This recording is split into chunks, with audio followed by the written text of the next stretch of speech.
B J ಪಿಯವರ standard operating procedure ಇದು. ಯಾವಾಗ ಅವರಿಗೆ ರಾಜ್ಯ ಸರ್ಕಾರಗಳಿಂದ ಸ್ವಲ್ಪ ಏನಾದರೂ ಅವರ ಪಕ್ಷ ಮುಳುಗ್ತಾ ಇದೆ ಅಂತ ಗೊತ್ತಾದಾಗ ಕೇಂದ್ರ ಸರ್ಕಾರ ಅವ್ರ ಸಹಾಯಕ್ಕೆ ಬರ್ತಾರೆ.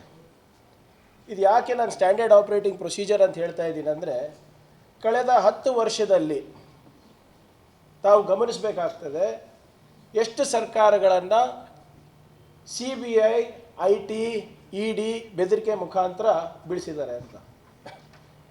2016ರಲ್ಲಿ Arunachal Pradesh,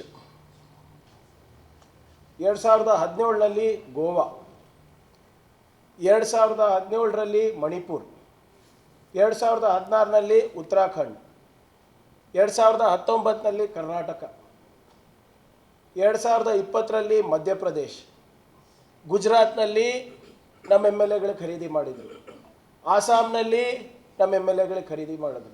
CBI, IT, ED ಇದೆಲ್ಲ ಇದೇ ಇವತ್ತು ಯಾರು ಮುಖ್ಯಮಂತ್ರಿಗಳಿದ್ದಾರೆ ಅವ್ರ ಮೇಲೆ ಆಗಿತ್ತಲ್ಲ. ಈಗ ಸಡನ್ನಾಗಿ ಅವರು ಗಂಗಾಕ್ಕಿಂತ ಪಾವನ ಆಗಿಬಿಟ್ಟಿದ್ದಾರೆ. ಈಗ ಅವರು ನಾಗಾಲ್ಯಾಂಡು NCP MLAs ಖರೀದಿ, ಸಿಕ್ಕಿಂನಲ್ಲಿ ಸಿಕ್ಕಿಂ ಡೆಮಾಕ್ರೆಟಿಕ್ ಫ್ರಂಟ್ MLAಗಳ ಮೇಲೆ IT, ED ದಾಳಿ ಮಾಡಿ ಖರೀದಿ ಮಾಡಿದ್ರು. ಮೇಘಾಲಯನಲ್ಲಿ ನ್ಯಾಷನಲ್ ಪೀಪಲ್ಸ್ ಪಾರ್ಟಿ ಮತ್ತು TMC MLAಗಳು ಮಾಡಿದ್ರು. ಒಟ್ಟಾರೆ 2014ರಿಂದ ಇಲ್ಲಿಯವರೆಗೂ 444 MLAಗಳನ್ನು ಖರೀದಿ ಮಾಡಲಾಗಿದೆ, ಹೆದರಿಸಲಾಗಿದೆ. IT, ED, CBI ಅವ್ರ ಕುಟುಂಬಗಳಿಗೆ ವಿಚಾರಣೆ ಕರೆಯೋದು, ಸುಮ್ಮನೆ ಸುಳ್ಳು ಕೇಸ್ಗಳು ಹಾಕಿ ಅವರಿಗೆ ಸಿಕ್ಕಾಕ್ಸೋದು, ಟಾರ್ಚರ್ ಕೊಡೋದು.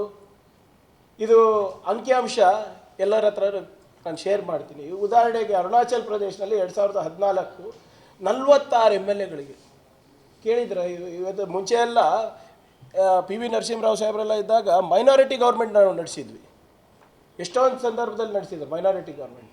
ಈಗ ಮೆಜಾರಿಟಿ ಇದ್ದರೂ ಕೂಡ ಇಂಥ ಸೆಂಟ್ರಲ್ ಗೌರ್ಮೆಂಟ್ ಏಜೆನ್ಸಿನ ದುರುಪಯೋಗ ಮಾಡ್ಕೊಂಡು ಇವತ್ತು ಸರ್ಕಾರಗಳನ್ನು ಕೆಡುತ್ತಾ ಇದ್ದಾರೆ. ಮಹಾರಾಷ್ಟ್ರದಲ್ಲಿ 2014 10, ಹರಿಯಾಣ BJP ಅವಾಗ INLDಯಿಂದ 7, ವೆಸ್ಟ್ ಬೆಂಗಾಲ್ನಲ್ಲಿ 21 2016ರಲ್ಲಿ, ಗೋವಾನಲ್ಲಿ 2017ನಲ್ಲಿ 17 MLAಗಳು, ಮಣಿಪೂರ್ನಲ್ಲಿ 2017ರಲ್ಲಿ 16, ಹಿಮಾಚಲ್ ಪ್ರದೇಶ 2017ನಲ್ಲಿ 20, ಗುಜರಾತ್ನಲ್ಲಿ ನಮ್ಮ ಪಾರ್ಟಿಯಿಂದ 20 ಜನ ಮಾಡಿದ್ರು, ಮಧ್ಯಪ್ರದೇಶದಲ್ಲಿ 2018ರಲ್ಲಿ 30, ಮಹಾರಾಷ್ಟ್ರದಲ್ಲಿ 2019ರಲ್ಲಿ NCP, INC ಮತ್ತು ಶಿವಸೇನಾ ಸೇರಿ 72. ಹೀಗೆ ಆಲ್ಮೋಸ್ಟ್ ನಾವು ಏನು 60 ಬಾರಿ ಇಂಥ ಪ್ರಕರಣಗಳು ನಡೆದಿದೆ. ಇದಕ್ಕೆ ಸ್ಟ್ಯಾಂಡರ್ಡ್ ಆಪರೇಟಿಂಗ್ ಪ್ರೊಸೀಜರ್ ಅಲ್ಲ ಅಂತ ಹೇಳದ ಅಂದರೆ ಇನ್ನೇನು ಹೇಳಬೇಕು. ಮತ್ತು ಇದು ಯಾರು ಅವ್ರ ಕಡೆ ಹೋಗೋದಿಲ್ಲ, ಅವ್ರ ಮೇಲೆ ಹೆಚ್ಚು ಒತ್ತಡ ತರೋದು.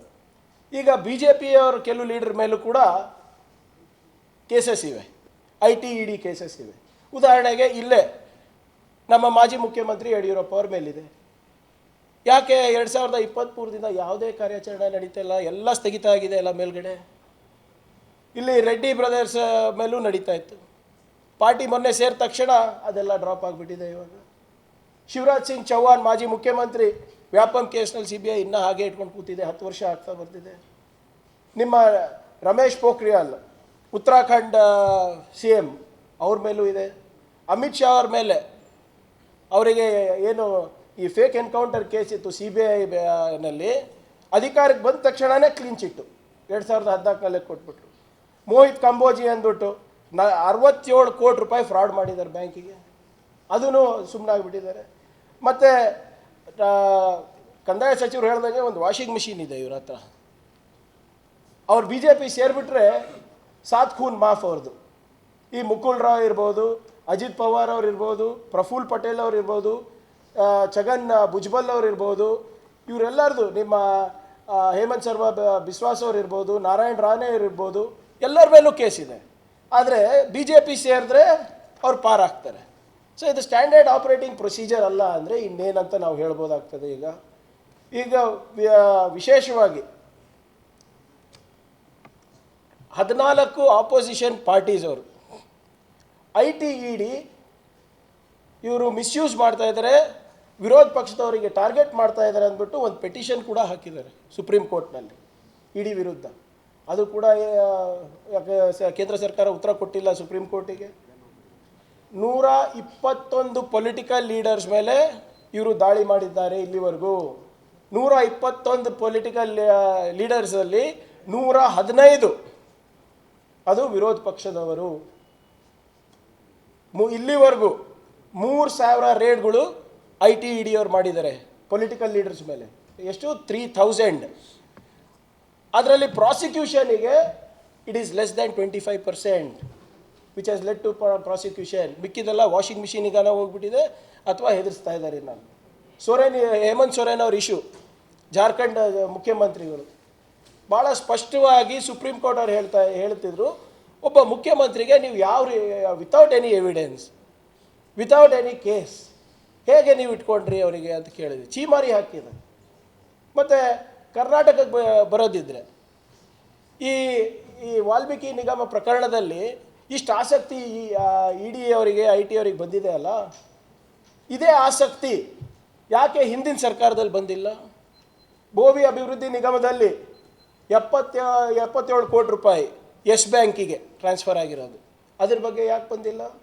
APMC 47.16 crores ಸಿಂಡಿಕೇಟ್ ಬ್ಯಾಂಕಲ್ಲಿ ಹಗರಣ ಆಗಿರೋದು, ಅದ್ರ ಬಗ್ಗೆ ಯಾಕೆ ಕಾಳಜಿ ವಹಿಸಿಲ್ಲ? ಕರ್ನಾಟಕ ಕರಕುಶಲ ಅಭಿವೃದ್ಧಿ ನಿಗಮ 23 ಕೋಟಿ ರೂಪಾಯಿ SBI ಬ್ಯಾಂಕ್ದು, ಯಾಕೆ ಅದ್ರ ಬಗ್ಗೆ ಕಾಳಜಿ ವಹಿಸ್ತಾ ಇಲ್ಲ? ಡಾಕ್ಟರ್ ಅಂಬೇಡ್ಕರ್ ಅಭಿವೃದ್ಧಿ ನಿಗಮ 5 ಕೋಟಿ ರೂಪಾಯಿದು, ಅದ್ರ ಬಗ್ಗೆ ತನಿಖೆ ನಡೆದಿಲ್ಲ.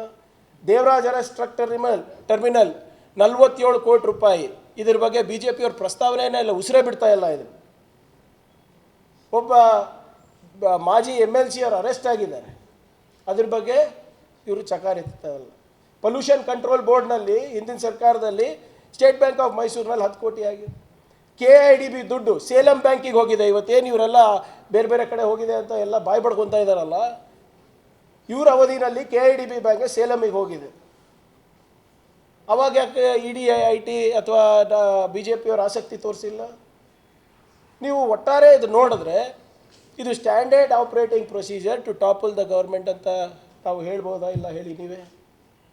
ಉದಾಹರಣೆಗಳಿದೆ, 1 ದಶಕದ ಉದಾಹರಣೆಗಳಿದೆ. ಈಗ ಮುಂದೆ ಪೊನ್ನಣ್ಣನವರು ಮತ್ತು ಸಂತೋಷ್ ಲಾಡ್ ಅವರೆಲ್ಲ ಸವಿಸ್ತಾರವಾಗಿ ಹೇಳ್ತಾರೆ ಯಾವ ರೀತಿ ನಮ್ಮ ಅಧಿಕಾರಿಗಳಿಗೆ IT ಆಫೀಷಿಯಲ್ಸು ED ಆಫೀಷಿಯಲ್ಸು ಕೇಂದ್ರ ಸರ್ಕಾರದ ಒತ್ತಡದ ಮೇರೆಗೆ ಕೆಲವು ಹೆಸರುಗಳನ್ನು ಹೇಳಲೇಬೇಕು ಅಂತ ಹೇಳ್ತಾ ಇದ್ದಾರೆ. They are forcing our officers, they are forcing our people. CM ಅವ್ರ ಹೆಸರು ಹೇಳಿ, ಇದು ಚುನಾವಣೆ ಖರ್ಚಾಗಿದೆ ಅಂತ ಹೇಳಿ, ಇದು ಆಂಧ್ರ ಚುನಾವಣೆಗೆ ಹೋಗಿದೆ, ಬೆಳ್ಳಾರಿ ಚುನಾವಣೆಗೆ ಯೂಸ್ ಮಾಡಿದ್ದಾರೆ. DCM ಅವ್ರ ಹೆಸರು ಹೇಳಿ, ಸಚಿವರ ಹೆಸರು ಹೇಳಿ, ಅದಕ್ಕೆ ಇದು ಒಂದು ವ್ಯವಸ್ಥಿತವಾದಂಥ ಸಂಚು ನಡೆದಿದೆ. ಕಂದಾಯ ಸಚಿವರು ಹೇಳಿದಾಗೆ ಇದಕ್ಕೆ ಯಾವುದಕ್ಕೂ ನಾವು ಬಗ್ಗವರಲ್ಲ, ಜಗ್ಗವರಲ್ಲ. ಕಳೆದ 10 ವರ್ಷದಿಂದ ಇದೇನ ಹೋರಾಟ ಮಾಡ್ಕೊಂಡು ಬಂದಿದ್ದೀವಿ. ಈಗ ಇನ್ನು ಹೆಚ್ಚು ಶಕ್ತಿ ಜನರು ನಮ್ಗೆ ಕೊಟ್ಟಿದ್ದಾರೆ. ಇದನ್ನು ಅವಶ್ಯಕತೆ ಇದ್ದರೆ ವಿ ವಿಲ್ ಅಫ್ಕೋರ್ಸ್ ಪೊಲಿಟಿಕಲಿ ನಾವು ಟ್ಯಾಕಲ್ ಮಾಡೇ ಮಾಡ್ತೀವಿ. ಅದ್ರ ಜೊತೆಗೆ ಲೀಗಲಿ ನಾವು ಏನು ಮಾಡಬೇಕು ಅದನ್ನು ಕೂಡ ನಾವು ನೋಡ್ತೀವಿ ಅಂತ ಈ ಸಂದರ್ಭದಲ್ಲಿ ನಾನು ಹೇಳಲಿಕ್ಕೆ ನಾನು ಬಯಸ್ತಾ ಇದ್ದೀನಿ. ಈಗ ನಮ್ಮ ಪ್ರಶ್ನೆ ಇಷ್ಟೇ, ED ಅವರ ನಾವು ಜ್ಯೂರಿಸ್ಡಿಕ್ಷನ್ನ ನಾವು ಕ್ವೆಶ್ಚನ್ ಮಾಡ್ತಾ ಇಲ್ಲ ಇಲ್ಲಿ. ಈಗ ಇಷ್ಟೇ ಆಸಕ್ತಿ EDಗೆ ITಗೆ ಮಾಜಿ ಮುಖ್ಯಮಂತ್ರಿಗಳು ಯಡಿಯೂರಪ್ಪ ಅವ್ರ ಕೇಸ್ನಲ್ಲಿ ಯಾಕೆ ತೋರಿಸ್ತಾ ಇಲ್ಲ?